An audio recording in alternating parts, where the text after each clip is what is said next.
At 2:03 a.m., the sky over Moravia cracked open like glass.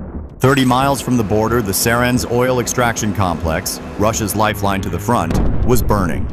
The first explosion registered 3.2 on local seismic sensors, shaking windows in 3 districts. Moments earlier, radar operators had reported unidentified birds moving at 300 miles per hour. They weren't birds.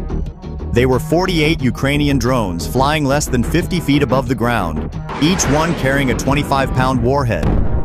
In the darkness, tracer rounds stitched across the fog. A Russian Zu-23 cannon opened fire, spraying 23mm shells worth $2,000 apiece into empty air. Within 2 minutes, the first fuel depot erupted, 50,000 barrels of diesel igniting like liquid sun. Flames rose 200 feet high, lighting the steppe like daylight. No warning, no sirens, just a blinding wall of fire and a single truth echoing through the chaos. Ukraine had found the heart of Russia's oil empire, and it was about to tear it apart. Over Moravia, Russia, 48 Ukrainian drones closed in on the Saransk oil extraction complex, the facility that fed the front with diesel and aviation fuel. That's when the CRA-4 electronic warfare suite woke up, pouring a 500-watt wall of jamming energy across every known GPS band for any ordinary drone that would have been mission over. But these weren't ordinary drones. Ukrainian engineers had flashed a bespoke firmware that, on detecting a total GPS blackout, immediately switched to a different navigation logic. Think of it as the military equivalent of Tesla's autopilot. The AQ-400 Scythe drone's AI Skynode S began instantly cross-checking live camera frames against preloaded satellite imagery, reading roads, tree lines, the river bend. You can jam the satellites, but you can't jam the shape of the Earth. The whole swarm, all 48, kept flying, unfazed, hugging the terrain low to stay below the long-range radar curtain. Then the real fight began. 10 miles out, the Phantom Shift maneuver triggered. 44 decoy drones screamed skyward and the Panzer SMDE operator's screen erupted with contacts. He faced an impossible math problem. His system could track dozens of blips, but it could engage only 4 at a time. Seconds later, the first volley of 12 TKB-1055 interceptors launched, each accelerating to Mach 3.5. 12 streaks of light met 12 decoys, vaporized. A flawless 100% intercept. And exactly the outcome the Ukrainians had planned. The Panzer's weakness isn't precision, it's endurance. It carries 12 ready missiles and then depends on a support vehicle for a frantic reload that costs precious seconds. Ukraine wasn't attacking the Panzer's radar or its missiles. They were attacking its stamina.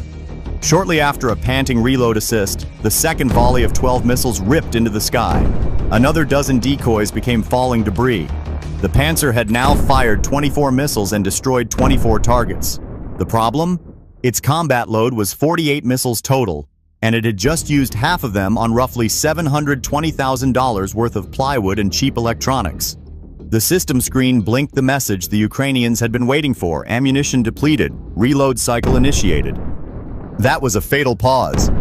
In that minute, the remaining 24 drones, 20 decoys, and 4 real attackers, still masked by a supply truck, closed from 5 miles to the perimeter. The Panzer was effectively out of the fight. You think that truck was coincidence? Not at all.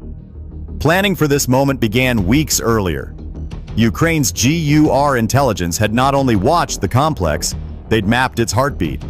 Using SIGINT, they decoded Rosaria's radio nets, learned call signs, and crucially identified the routine shift change and which supply truck rolled in each night. That knowledge was the backbone of the operation, the detail you didn't think about. As the truck neared the main gate, the stage was set. The swarm hit the complex's third defensive ring, a physical corset of steel netting and commercial electronic sensors. This was a serious anti-drone setup. Here's how it's supposed to work. The net is the industrial volleyball, meant either to snag rotors and down a drone, or to trigger a contact fuse so a warhead detonates 30 feet from the building. A nuisance that keeps the facility intact. Working with the net were infrared motion sensors, not cameras, but heat detectors. A battery and motor make a tiny thermal signature moving against a cold night. When one of these eyes picks it up, it screams an alert. It is, in a way, the divine eye that hunts intruders across Russia. But Ukraine's analysts had spent weeks with satellite and thermal data and found a predictable weakness. The net had a funnel-shaped gap around the vehicle gate. Worse, the infrared eyes were cheap commercial units with a known Achilles heel: dense fog. Thick morning fog scatters tiny heat signatures until a drone's thermal trace becomes a whisper in a hurricane. This was not luck. It was deliberate. Find the weather that blinds the sensors and strike. That was the trigger. The 20 remaining decoys now performed their sacrificial act. Their mission was not survival. It was to create the crisis the guards expected. The decoys broke formation and dove straight toward Rosaria's patrol positions from multiple vectors. The perimeter erupted. 60 guards opened up with everything they had. Machine gun tracers stitching the foggy sky. A Verba shoulder-fired missile, its seeker confused by the swarm of low-heat targets, screamed uselessly into the mist. For the next minute, every defender was glued to the sky, convinced the aerial swarm was the main punch. And right into that storm, the mission commander in Kyiv executed the single most critical manual action of the flight. He keyed a transmitter patched into the captured Rosaria frequency and sent a perfectly timed, pre-written radio call. Calm, clear, flawless Russian. New shifts are stuck at the gate. Traffic's a mess. We're on a tight schedule. The guard at the gate, brain overloaded by alarms and gunfire, heard a routine, slightly annoyed voice. He made a human mistake. He connected the dots. He saw the familiar truck headlights cutting through the fog and hit the release. As the steel gate slid open, 4 real AQ-400 drones, perfectly masked by the truck's radar and thermal signature, slipped through the gap like ghosts. The quick reaction force roared toward the scene. 3 Tiger APCs and a Zu-232 cannon mounted on an Ural truck screamed in with sirens. They were 30 seconds too late. The Zu-232's gunner spun his turret, desperate to pick up a target, but that 1960s Soviet marvel needed time. 10 seconds to slew, acquire, compute. The 4 Phantom drones were already inside. Their onboard AI, using thermal imaging, locked onto the main fuel storage hall. Terminal guidance corrections happened in milliseconds. The Zu-232 slaved and fired a torrent of 23mm tracers, a futile wall of steel against ghosts. The drones weren't on a predictable ballistic dive. They corrected constantly for the warehouse's brightest thermal signature. The gunner briefly tracked the 4th drone. His targeting computer screamed for a lock. He fired. Shells stitched the night behind the drone's tail. A near miss. Russia's worst nightmare began. The first scythe struck the northwestern corner of Building 7, the main storage and blending hall. This building was the plant's crown jewel, holding tens of thousands of barrels of refined diesel and aviation fuel awaiting shipment. The scythe's 25-pound warhead wasn't a simple blast, it was a surgical penetrator. Its hardened nose punched through corrugated steel before detonation, ensuring the explosion happened inside the structure. That blast didn't just ruin the tanks it touched, it sent a supersonic overpressure wave that hammered adjacent steel storage casings. At the same time, a pulse of heat drove volatile fuel vapors past flashpoint. The result was not a slow burn. It was near instant sympathetic detonations and catastrophic fuel-fed explosions.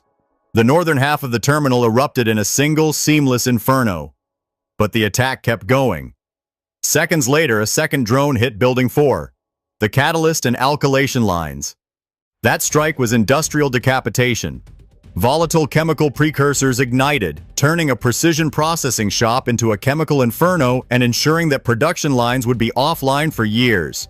The 3rd and 4th drones dove into the already raging southern section of Building 7.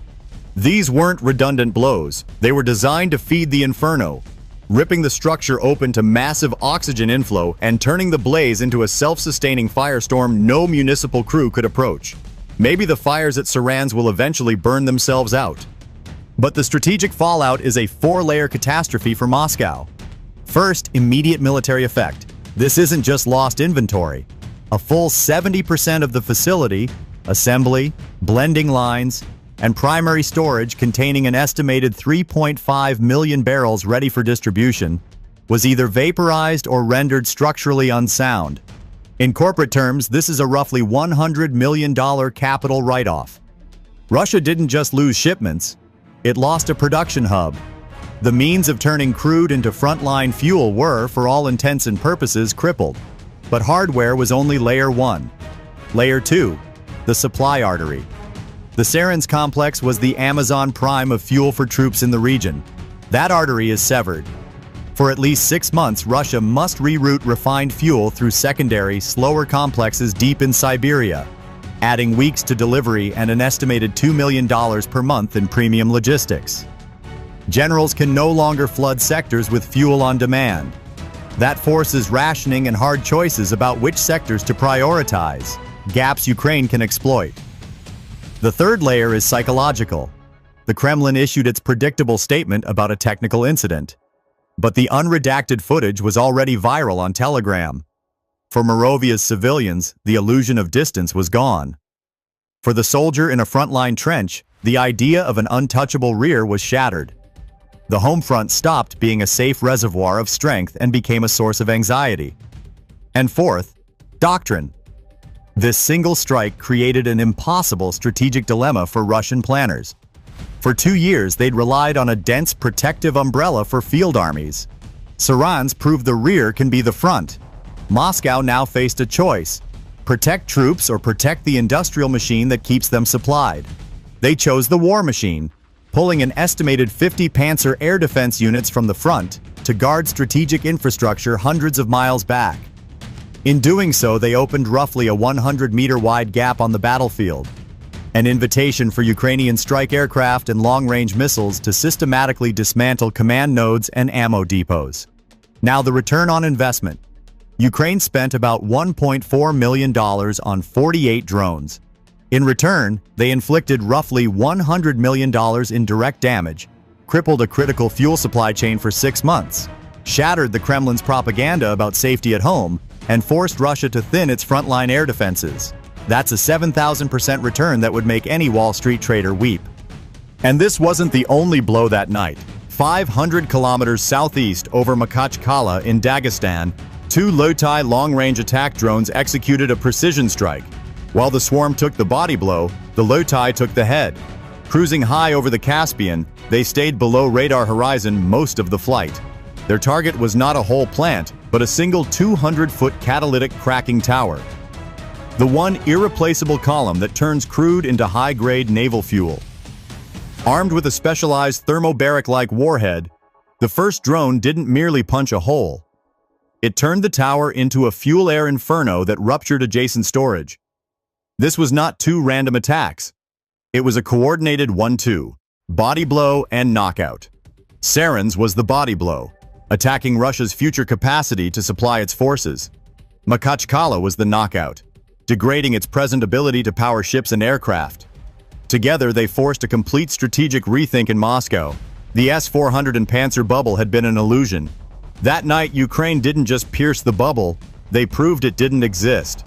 So here's the question for you, Commander. How many decoys would you sacrifice to bleed the Panzer dry? 24 like Ukraine? 12 to save half? All 48 to be sure? Comment your number and why. I'll pin the best tactic. Like, if you think Russia's defenses just got treated like old Windows, subscribe and ring the bell so you don't miss the next time Ukraine turns a weakness into a weapon. When the smoke finally settled over Moravia, 3.5 million barrels of refined fuel had been erased. Enough to power every Russian armored brigade from Belgorod to Rostov for an entire winter. The flames that once roared from the Sarans oil complex burned for 30 hours straight, visible from satellites orbiting 200 miles above the Earth. And yet, amid the spectacle of destruction, one truth remained unchanged. Every explosion begins with a human decision. War has always been a contest of machines, but behind every drone command, every radar ping, there is still a heartbeat. The Ukrainian engineers who coded the Skynode firmware were not warriors. They were mathematicians, fathers, young men who once built apps, now rewriting the laws of survival. On the other side, Russian guards who died in the Inferno weren't generals. They were shift workers, caught in a storm their leaders had created. This operation, hailed as a tactical masterpiece, carries a human cost that no algorithm can calculate. When a $25,000 drone destroys a $100 million facility, The equation